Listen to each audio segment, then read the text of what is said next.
du défi vélo des petits bonheurs au Portugal. Merci d'être là. Je vous présente mes acolytes pour aujourd'hui. Donc, Pascal, notre précieuse Pascal, qui est aux opérations chez nous, coordonnatrice aux opérations. Et Pascal va être là si vous avez des questions tout au long. Bien, en fait, pas tout au long, mais si vous avez des questions après, on est toujours disponible. Et Pascal va être aussi une participante. Vient au Portugal avec nous. Donc, voilà. Geneviève Lemay, directrice générale des Petits Bonheurs. Tu es là pour nous expliquer pourquoi ce défi-là est si important pour nous. Puis André Breton, le seul et l'unique, le coach, le guide et l'organisateur du défi vélo. Tu es un entraîneur sportif. Tu as beaucoup d'expérience en arrière de la cravate. Donc, voilà, on vous présente aujourd'hui le défi vélo. Merci beaucoup, Pascal. Puis Geneviève, on va commencer avec pourquoi ce défi-là est si important pour les Petits Bonheurs Centre de pédiatrie sociale en communauté. Oui. Je tiens à rappeler que les Petits Bonheurs sont sur le territoire de la MRC Drummond depuis plus que 10 ans maintenant. Nous croyons profondément que tous les enfants âgés de 0 à 18 ans ont droit à des soins médicaux, psychosociaux, juridiques de qualité. Chaque jour, notre équipe multidisciplinaire, donc principalement féminine, composée de travailleuses sociales, psychoéducatrices, éducatrices spécialisées, art-thérapeutes, orthophonistes, se mobilise pour accompagner les enfants dont le parcours de vie est parfois très complexe, afin de leur offrir les meilleures chances possibles de se développer à leur plein potentiel. Alors, plusieurs organismes communautaires, leur défi de financement est un défi. En fait, le financement, c'est un défi. C'est un défi constant pour les organismes communautaires, donc on en fait partie. Alors, une telle initiative comme le défi vélo est essentielle. On veut... et c'est essentiel, donc, pour soutenir, en fait, ces enfants-là, puis ça va combler un besoin financier, une partie de besoins financiers que nous avons. Dans le fond, pour maintenir nos activités, pour continuer d'accompagner les enfants ici à Drummondville qui vivent des enjeux, on a besoin d'une activité de financement, puis c'est là que le défi vélo est devenu pour nous une belle activité, autant symbolique que, en même temps, c'est un grand défi, un défi de dépassement. Donc en participant à ce défi, vous pédalez pas seulement pour vous dépasser, mais vous pédalez pour ces enfants-là, pour leur avenir et pour une communauté qui croit qu'ensemble, on peut faire une réelle différence. Vraiment. Alors, merci d'être là et merci de peut-être rouler avec nous et ou de nous encourager. Alors, bonne écoute. Merci. Merci, Geneviève. Donc, André, on est là pour expliquer, dans le fond, c'est quoi les détails. On est là pour vous faire rêver. Donc, voilà. On s'est présenté déjà. On a expliqué ton expérience. Donc, tu es là pour nous guider à travers ça. Pourquoi cette année, on a choisi la destination du Portugal? Oui, pourquoi le Portugal? Il faut dire que l'année passée, on était en Provence. Et la barre était haute. Oui, la barre était haute. Le Portugal, en fait, pour différentes raisons. Autant au niveau sportif, on pouvait avoir des circuits qui étaient intéressants, qui étaient adaptés pour tout le monde, mais aussi au niveau culturel. Il y a vraiment des beaux endroits au Portugal à découvrir. Puis on avait l'opportunité de partir de la frontière avec l'Espagne, se rendre jusqu'à l'Atlantique. Puis je trouvais que ça faisait un beau défi aussi. C'est visuel, on traverse le pays, c'est super intéressant. Puis le Portugal amène vraiment une diversité, soit culturelle, pas juste culturelle, mais au niveau des paysages, puis des villes. Enfin, moi, j'adore la place. Donc, je trouvais que ça permettait d'avoir un beau mélange, puis d'avoir un beau défi en même temps. Vraiment, parce qu'on va traverser des montagnes, des bords de mer, des petits villages très pittoresques, rustiques. Ça va être merveilleux. Donc, le défi, ça consiste en 11 jours, 9 nuits, du 23 septembre au 3 octobre 2026. Donc, on a 500 à 550 km de dénivelé. Pour les maniaques, c'est possible d'en faire plus. En fait, les gens qui veulent, parce qu'on veut avoir, tous nos participants, on veut que chacun y trouve son défi personnel. Donc, si on a là, je vais dire, Jean-Raymond, par exemple, qui mangent les kilomètres, bien, c'est possible d'avoir des boucles adaptées avec toi, par exemple, qui est là pour amener les choses un peu plus loin, puis vous allez pouvoir découvrir tellement des belles choses. Au niveau du dénivelé, ça va varier autour de 6 000 À peu près, oui. 6 000 mètres de dénivelé. On cherche 18 participants. On en a déjà 8 d'inscrits. Puis on a besoin, mais Geneviève le mentionnait tantôt, mais pour nous, c'est un levier financier Important, oui. essentiel. Oui. Donc là, vous allez avoir les détails. Pendant la présentation, on va vous présenter des images, puis sachez que toute cette documentation-là va être accessible. Donc, vous avez vraiment le détail des parcours. Nos guides, qui va être nos guides sur place? Donc, moi-même, je vais être guide. Dans le fond, ça fait déjà plus de 20 ans que je fais ça, des voyages sportifs, en plus d'être entraîneur privé. Oui. Donc, je vais être là comme guide avec vous autres. Moi, l'année passée, je n'avais pas pu y être. Là, cette année, je suis content, je peux être avec vous. Mais on a aussi Fiona, qui est une amie, puis en fait, une Portugaise, elle reste au Portugal. Fiona, qui a beaucoup d'expérience comme guide, comme structure de voyage aussi, puis c'est une personne vraiment agréable avec qui faire du vélo. Elle parle français, anglais, portugais, espagnol. Donc, Fiona avec moi, allons être les 2 guides principaux. Avec ça, on va avoir le frère de Fiona qui va conduire le véhicule pour le support technique. Puis le véhicule. Et puis si jamais on a besoin d'un 3e guide, si on arrive à 18 participants puis qu'on a des gros écarts de force dans le groupe, bien, on aura un 3e guide pour avoir vraiment, pour que tout le monde y trouve son compte finalement. Donc, super. Puis là, on parle de l'accompagnement technique. Donc, la navette nous suit. Tout le temps, oui. Tout le temps, en tout temps. Donc, il y a vraiment un chauffeur qui est dédié à attitré, vraiment... Donc, c'est la navette qui va prendre les bagages aussi puis s'occuper du ravitaillement en eau puis en nourriture. Super. Donc, on rentre dans les détails du séjour. Oui. Fait que là, on part où? En fait, on atterrit à Lisbonne. Oui. Montréal-Lisbonne, vol direct. Donc, on peut apporter notre vélo si on veut. Donc, vol direct sur Lisbonne. On prend un transfert en autobus jusqu'à Tavira. Tavira, c'est une ville en bord de mer, une ville portuaire, en fait. Pas tellement loin de l'Espagne, à 30 km de l'Espagne, ce qui fait qu'on va probablement pouvoir en vélo aller prendre une photo de la pancarte Bienvenue en Espagne. Donc, Tavira, qui est une ville où, au niveau culinaire, une ville très authentique portugaise. Vraiment, on va retrouver les saveurs portugaises, autant au niveau de l'architecture qu'au niveau culinaire. Ça va être super intéressant. Donc, on a 2 nuits à Tavira, qui est un très beau port d'ailleurs. C'est magnifique comme place. Tout blanc, oui. Belle place, Tavira. Très, très belle. On a un bel hébergement aussi, évidemment, là. Donc, ensuite, on se dirige dans les montagnes. Là, on sort de la ville. On s'en va vraiment dans les montagnes, dans l'Algarve, vraiment plus montagneuse. On va à Quinta de Friccio, qui est, en fait, ça, c'est pas une ville, mais un hébergement. C'est pas une ville. Okay. Mais vraiment, là, vous allez voir éventuellement, il faut vraiment monter pour se rendre là, mais c'est magnifique. C'est l'endroit où on va être, qui est un hébergement, en fait, une auberge qui est tenue par des Portugais, évidemment, mais c'est très calme, c'est très zen comme place. Ça veut dire qu'on peut aller faire de la randonnée pédestre, il y a plein de choses qu'on peut faire là. Nous, on va faire du vélo. Oui, il y a la piscine, la restauration est très, très bonne à cet endroit-là. Donc, très belle place.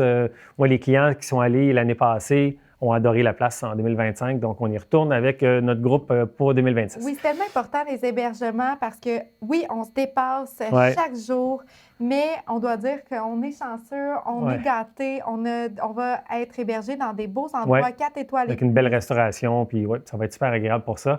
Donc, après ça, c'est les chemins que vous allez avoir. C'est vraiment beau. Dans cette région-là, on est souvent en haut des collines, donc on a une vue 360 de chaque côté quand on fait du vélo. C'est magnifique. Donc, c'est vraiment des chemins qui sont très... Puis, vous voyez, c'est pas si difficile que ça au point de vue technique. C'est des chemins larges. Ça se fait bien. Là. C'est moins difficile que la Provence d'un point de vue technique. OK.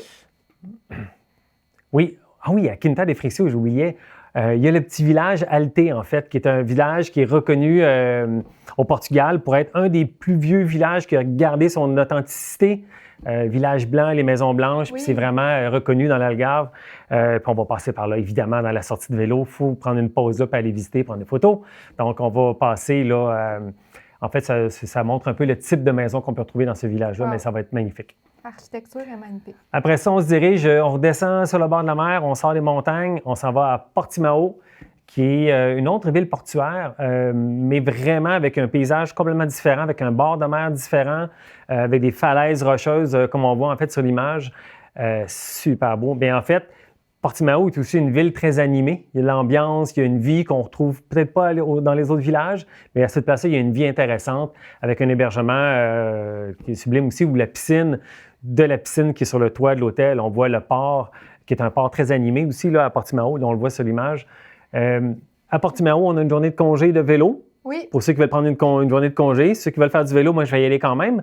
Mais il y a une journée de congé de prévue. Oui, parce qu'on aime l'idée là, de, justement, on a comme 3 jours de vélo, on prend une pause, on découvre. Là, on va aller visiter les grottes, qui est un incontournable. Oui, on voulait absolument. passer par là. Puis les grottes sont accessibles seulement par la mer. Hein? Oui, Il faut aller par l'océan pour avoir accès aux grottes. Donc ça va être magnifique. En bateau, on va pouvoir avoir accès aux grottes. Toute beauté. On ne peut pas passer par le Portugal et ne pas. Non, dans le sud, il faut absolument aller voir ça. C'est visiter les grottes. Un incontournable qu'on voit d'ailleurs. Après notre journée de pause, on reprend vers Sagres. Oui, Sagres, qui est en fait la partie la plus au sud du Portugal. On ne peut pas aller plus au sud que ça.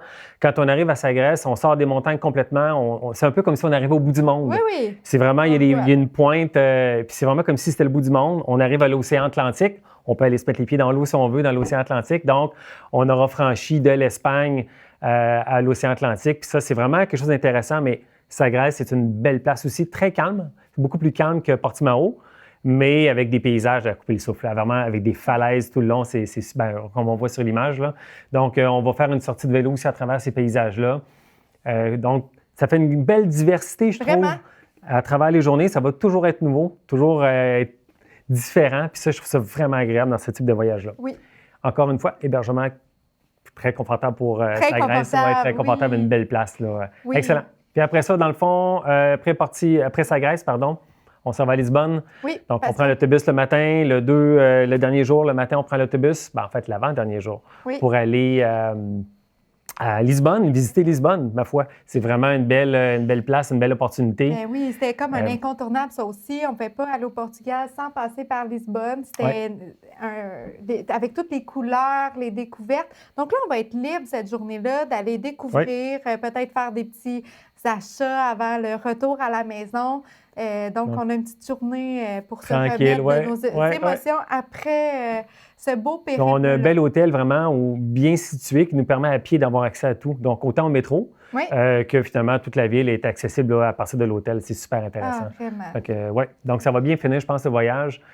Puis Lisbonne, c'est Lisbonne, hein? Oui. C'est super beau, c'est sûr. Exact. Donc là, juste les paysages. Oui, je sais. Le déroulement d'une journée. Une journée, comment ça se passe dans une journée, dans un voyage de vélo? Dans le fond, logiquement, hein, on se lève le matin, on prend le petit déjeuner. Tous les matins, les petits déjeuners sont inclus. Donc, on déjeune tout le monde ensemble le matin, autour de 8 heures. Selon la météo, on ajuste. Et puis après ça, vers 9 h, 9 h 15, là, on part en vélo pour la journée. Là, pour la journée, il va y avoir une petite pause café quelque part quand on croise un beau petit village, puis qu'il y a un café, on prend la pause café. Après ça, le dîner est inclus aussi toujours, puis c'est des bons dîners. Là, on mange très, très bien. On n'arrête pas 2 heures pour manger. Là. Les dîners sont préparés d'avance pour tout le monde. Donc, tout est prêt. Ouais. On n'a pas besoin de commander, attendre et tout. Donc, une belle gastronomie, là, parce que celle avec qui je travaille, Fiona, est très piquée là-dessus. Là. Pour elle, c'est super important de bien manger. Puis c'est elle qui prend en charge les dîners aussi. Okay. Donc, les dîners sont merveilleux. Là. Aussi bon que les soupers, d'ailleurs. Oui, on mange vraiment bien le midi. Mais là, on bouge tellement que c'est important de bien manger. Oui, là, on bouge pas mal. Oui. Alors, on vient vers l'hôtel, habituellement, vers les 3-4 heures de l'après-midi, selon les distances qu'on va faire. Souvent, c'est soit la sieste ou la bière. Les gens décideront ce qu'ils choisissent. Mais après ça, on est libre pour le restant. Là, on a les soupers, pas tous les soupers d'inclus, mais on en a 5 d'inclus. Mais sinon, pour les autres soupers, on peut quand même réserver des endroits pour le groupe. Les gens décideront ce qu'ils veulent manger, mais on verra au fur et à mesure. Il y a des activités de prévues aussi à l'occasion. À Quinta de Friccio, il y avait la dégustation de Porto. À Portimao, il y avait le tour de bateau avec la visite des grottes. Puis il y en aura une autre qu'on va ajouter là, d'ici le voyage. Ce sera une surprise. On vous le dira en temps et lieu. Parce qu'aller au Portugal sans déguster le Porto. Au moins le Porto. Un incontournable, ça aussi. Oui. Donc voilà la journée. Type. Oui. En quoi? Donc, on résume. On fait le tour. On a 5 soupers d'inclus, mais il y a possibilité certains soirs, là, justement, d'avoir des soupers libres. Il y en a des gens qui disent, moi, je préférerais aller avec peut-être un ami. Un petit groupe d'amis, oui. Ça, il n'y a pas de souci. Mais souvent, on aime ça, pas se casser la tête, pas avoir à chercher. Donc, on aime avoir des repas d'inclus. Puis, on s'était dit que les gens pouvaient commander sur place. Ce n'est pas des menus qu'on devait précommander, par exemple. Au niveau des hébergements, c'est tout du 4 étoiles et plus. Pas un vol direct, des transferts. Bien sûr, ça inclut les transferts et navettes. Oui, les transferts sont inclus. Les navettes sont incluses. L'encadrement professionnel, le soutien, ça, là, ça consiste en quoi? Qu'est-ce que tu fais? Qu'est-ce que tu proposes? En fait, il y a plusieurs choses. C'est que nous, au niveau de l'encadrement, on veut s'assurer, un, qu'on voit les plus belles routes, donc les plus beaux paysages. Oui. Deux, question de sécurité. On va être sûr d'adapter les rythmes pour que ce soit sécuritaire aussi dans les descentes, principalement. Oui. On va être sûr que tout le monde y trouve son compte aussi, donc que ce soit les plus forts ou ceux qui débutent. C'est important que tout le monde y trouve son compte. Donc, ça prend des guides qui sont capables de s'adapter aussi, qui sont capables de parler de la région, qui sont capables d'interagir beaucoup. Tu sais, c'est une belle aventure, mais il faut prendre soin de tout le monde. Oui. Donc, un bon guide, c'est quelqu'un qui est capable de prendre soin de tout le monde puis de vraiment faire découvrir la place en même temps. Puis bon, le support technique est là aussi, de toute façon, pour tout ce qui est... si on a des bris mécaniques ou si quelqu'un est malade ou peu importe ce qui pourrait arriver, bon, on a le support technique qui est là, on peut embarquer dans le camion puis continuer. Fait que si quelqu'un dit, hey, là, j'en peux plus. C'est possible d'embarquer dans la navette. Donc, on va probablement... Nous, de notre côté, on recommande de louer les vélos sur place. On a un super endroit où on fait la location, mais c'est possible aussi d'apporter son vélo. Pourquoi on choisit des vélos de gravel? Pourquoi on fait du gravel, en fait? J'ai fait beaucoup de voyages et en gravel et en vélo de route. Je dirais qu'en général, en vélo de gravel, ce que les gens aiment beaucoup, puis moi, ce que j'aime beaucoup aussi, c'est l'opportunité d'aller où on veut, quand on veut. Ça veut dire que des fois, en vélo de route, on voudrait aller dans un petit village ou un coin intéressant, mais la route n'est pas très belle pour se rendre, puis là, ça grogne, puis tandis que là, en vélo de gravel, on dit, garde, on y va, on peut y aller, que ce soit en terre, en asphalte, peu importe, on y va. Puis ça permet, je trouve, d'avoir une plus belle souplesse au niveau de la possibilité pour découvrir les pays, puis l'arrière-pays. Je trouve que le vélo de gravel amène ça. Puis c'est super confortable comme vélo avec des gros pneus, puis c'est vraiment, vraiment agréable. Plus solide aussi, moins de bris mécaniques souvent. Fait que c'est très agréable, là. Donc, on a différents types de vélos qu'on peut louer sur place. Il y a des vélos à assistance électrique. Oui, s'il y en a qui pensent ne pas avoir le niveau de forme ou qui ont des blessures, bien, il y a des vélos à assistance électrique qu'on peut louer, des vrais vélos de gravel, mais à assistance, qui peuvent faire amplement les trajets qu'on va faire. La batterie est assez durable pour ça, donc c'est pas un problème. Sinon, il y a d'autres vélos qu'on peut louer qui sont des vélos de gravel standard. Il y a deux gammes, on en reparlera, là. Il y a deux gammes, mais c'est tous des bons vélos, puis ça fait plusieurs fois qu'on travaille avec le même loueur de vélo, donc on a une belle énergie, une belle synergie dans la façon de faire. Ça va très, très bien avec le loueur de vélo aussi, là. Ça fait quand même plusieurs fois qu'on va au Portugal avec des groupes. Oui. Il y a deux types de participation. Donc, vous pouvez participer individuellement. Vous faites votre propre campagne de levée de fonds, 10 500, donc ça inclut le voyage et le don. Il y a aussi la possibilité cette année d'avoir une participation corporative parce qu'on a besoin de partenaires aussi. Si vous avez une entreprise ou encore l'entreprise pour laquelle vous travaillez veut vous soutenir et bénéficier d'une visibilité à travers le défi vélo des petits bonheurs qui fait beaucoup parler, qu'on a vu avec des paysages comme ça, c'est impossible de pas être aussi... les gens ont été curieux, nous ont suivis, nous ont encouragés. Donc, ça peut être une super belle visibilité pour une entreprise. Pascal et moi, que vous avez vu précédemment, on est là pour vous accompagner dans votre campagne de levée de fonds pair à pair. On va vous transmettre votre lien Zephy de campagne individuelle que vous allez pouvoir moduler selon ce que vous voulez faire comme type de campagne. On vous fournit des visuels, on vous fournit, si vous avez besoin de matériel, par exemple, vous avez besoin d'un roll-up pour un souper spaghetti, bien, vous nous contactez, on est là, on peut aussi vous conseiller. Donc, on vous accompagne, on vous fournit, c'est ça, de la visibilité. Puis au niveau des partenaires, vous allez être visible sur la page web, sur les différentes publications, le communiqué de presse, bref, tout ça, on pourra rentrer dans les détails, mais c'est une belle visibilité. Puis en plus, bien, vous le savez, la cause des petits bonheurs. Exactement, oui.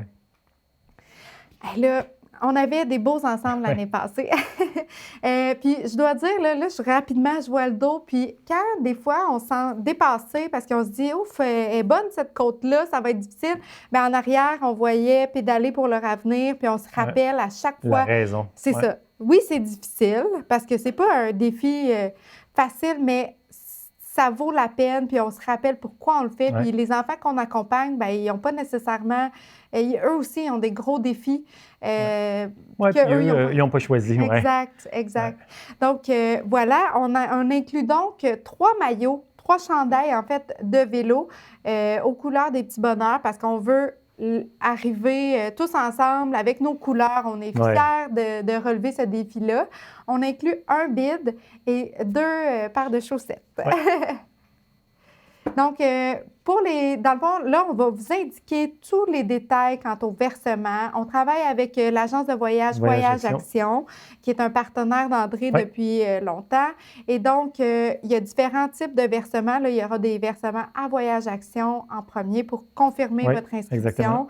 Ensuite, il va y avoir un virement à la fondation. C'est ça. Puis, tout va être détaillé dans la documentation qui va être jointe. Puis, Pascal et moi, on est toujours disponibles si vous avez des questions. Il manque juste vous pour vous joindre à nous.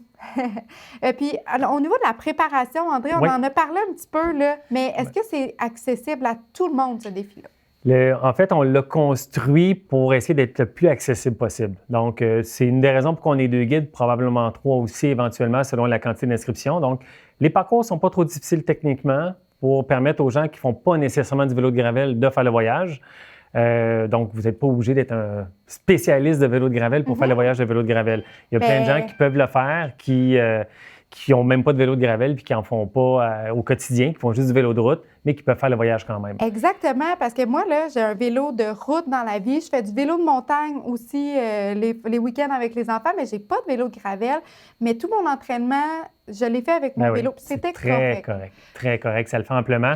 Puis si jamais on voit que dans le groupe, il y a des gens qui veulent faire un peu plus ou d'autres un peu moins, bien avec les guides, on pourra faire des parcours différents ou rajouter des boucles ou juste s'assurer que tout le monde y trouve son compte. Mais c'est sûr qu'à la fin, ça demeure un défi sportif qu'on fait parce qu'il y a une cause derrière, mais tout le monde va être capable de le faire. Ça, c'est ça. Tout le monde va y arriver puis tout le monde va y trouver son compte. Ça, pour nous, c'est vraiment important dans tous les voyages qu'on organise, là. Donc, que ce soit les plus forts ou ceux qui débutent, tout le monde va y trouver son compte. J'adore ça. Génial. Merci. C'est l'objectif. En fait, là, on inviterait peut-être notre collègue Pascal à se joindre à nous pour faire les questions en bref. D'accord. OK. On peut s'attendre à quoi comme vitesse sur le parcours? Super intéressant. Évidemment, ça va dépendre du dénivelé. C'est pas quand il y a des étapes de montagne, ça va moins vite. Mais si on regarde comme l'année passée, en moyenne, vous étiez entre 15 et 20 km/h de moyenne. OK. Ça tourne autour de ça, vos vitesses moyennes sur vos parcours. Moi, je les ai toutes regardées. Oui. Donc, c'est à peu près ça, la vitesse moyenne. C'est sûr que dans les descentes, on va un peu plus vite. Dans les montées, ça va moins vite. Mais c'est pas une course, là. Le but, c'est de partir du point A, se rendre au point B, puis de profiter du maximum entre les deux. Donc, c'est pas une compétition. S'il y en a qui veulent aller plus vite, ils le feront. Mais c'est pas aussi rapide, là. C'est très accessible, là. OK. Quand on est dedans, on a l'impression qu'on va plus vite, mais quand on monte, mais c'est la vitesse moyenne. Oui, c'est ça. C'est-à-dire qu'il y a des moments où vous roulez peut-être 25 km/h, mais il y a d'autres moments où vous allez rouler 5-10 parce que ça monte ou... il y a les pauses café aussi, puis qui rentrent là-dedans. Là. Est-ce qu'on avait une autre question? Oui. Le niveau de difficulté et la préparation physique requise. Qu'est-ce qu'on doit travailler avant de... Oui, comme là, c'est l'hiver. Là, on a le temps. On peut commencer à se préparer pour ceux qui veulent faire le voyage. Il y a plusieurs je dirais qu'il y a plusieurs options. Ça dépend toujours à quoi vous avez accès, puis c'est quoi vos sports quotidiens, pas quotidiens, mais que vous aimez faire. Mais ça peut être autant aller faire du ski de fond, de la raquette. Ceux qui sont inscrits au gym peuvent aller faire de la musculation. Ça peut être un peu de course à pied aussi, soit dehors ou sur les tapis roulants. Évidemment, on peut faire du vélo intérieur pour ceux qui en ont. Mais bon, est-ce que ça ne vaut peut-être pas la peine de dépenser pour ça si vous n'avez pas? Moi, j'irais plus jouer dehors. Mais l'idée, ce serait surtout d'y aller dans le personnalisé, dans le sens où ceux qui vont vouloir faire le voyage vont pouvoir m'écrire, puis je vais leur donner des conseils. Donc, d'ici à l'été, je vais vraiment laisser les orienter sur quoi faire selon leur point de départ, puis selon ce à quoi ils ont accès. Mais c'est sûr que tranquillement, ils peuvent commencer à faire un peu de renforcement, puis un peu de travail en endurance à l'extérieur. Donc, on se dit, il faut être actif. Oui.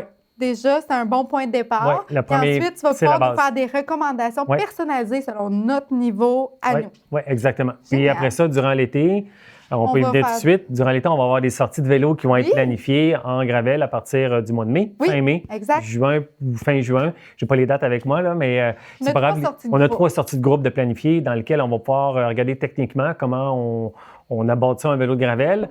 Ceux qui n'ont pas de vélo de gravel, on pourra les louer. Donc, on va essayer d'organiser tout ça, mais on va avoir des sorties de groupe ensemble. Puis ça va aussi permettre de créer une synergie dans le groupe.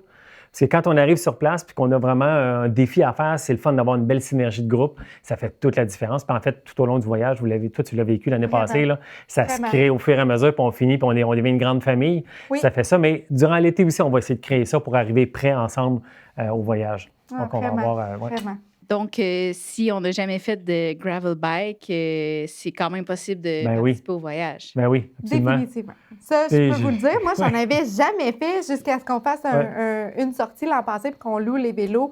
Et ça a été, pour moi, ce qui est le fun, c'est que tu vois beaucoup plus de paysages. Tu vois pas juste des voitures. Ouais. C'est pas non plus à la file. Ouais. Donc, moi, j'ai vraiment tout aimé du gravel bike. Moi, j'ai découvert le vélo de gravel en voyage, en fait. Avant, je faisais juste de la route, puis j'ai organisé des voyages de vélo de gravel, puis je l'ai loué au début, puis je tombais en amour avec le gravel complètement. En fait, c'est fantastique. On a un coup de cœur. Ouais. On peut s'attendre à quoi comme météo un 23 septembre au Portugal? Ouais. Normalement, au Portugal, on est dans le sud, dans l'Algarve. C'est assez chaud quand même. On va être entre 20 et 25 degrés en moyenne. Donc, quand même, une température très confortable. C'est un moment d'année que c'est assez sec aussi. Il ne devrait pas avoir beaucoup de pluie, contrairement au printemps où il y a plus de pluie dans l'Algarve, là. Donc, normalement, on devrait avoir une météo très, très clémente. Oui. Peut-être un peu chaud, on verra. Parce qu'on est vraiment dans le sud, mais quand on est sur le bord de la mer, il y a un petit peu de vent, ça fait du bien, là, on se rafraîchit. Puis on va avoir, je pense que ça fait partie des choix de destination. On voulait aller vers un endroit où il fait beau la majorité du temps, mais il reste qu'on ne contrôle pas la météo. Non, mais ça devrait être assez...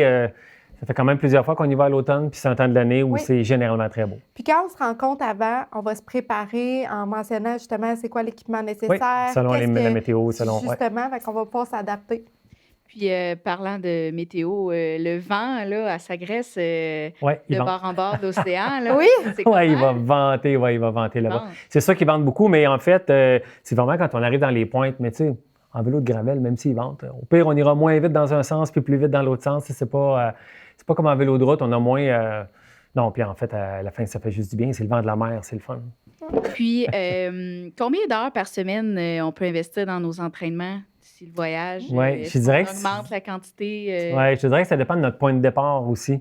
Si je fais déjà beaucoup de sport ou si j'en fais pas, mais moi, je verrais plus, pas nécessairement en nombre d'heures, mais en nombre de séances par semaine. En constance. Oui, d'être constant au moins 3 fois par semaine, faire des activités au moins 3 fois semaine, c'est comme un minimum. En endurance, le plus. Bien, ça peut être un mélange. Ça peut être un mélange de renforcement musculaire, endurance, puis l'idée, c'est d'avoir un rappel, peut-être 3 fois semaine, d'activité physique, pour ne pas perdre ce qu'on acquiert. Tu sais, si on fait une séance d'entraînement par semaine, bien, au final, à chaque fois, on redescend, on monte.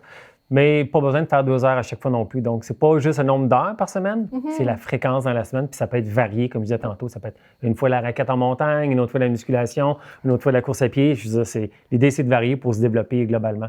Puis quand l'été va arriver, bien là, on va parler plus de vélo. Puis là, on verra rendu à l'été... Donc, c'est un entraînement qui est réaliste pour quelqu'un qui travaille beaucoup, on est capable de combiner ça avec un entraînement qui va être approprié, disons, pour le défi vélo. Est-ce qu'on a d'autres questions?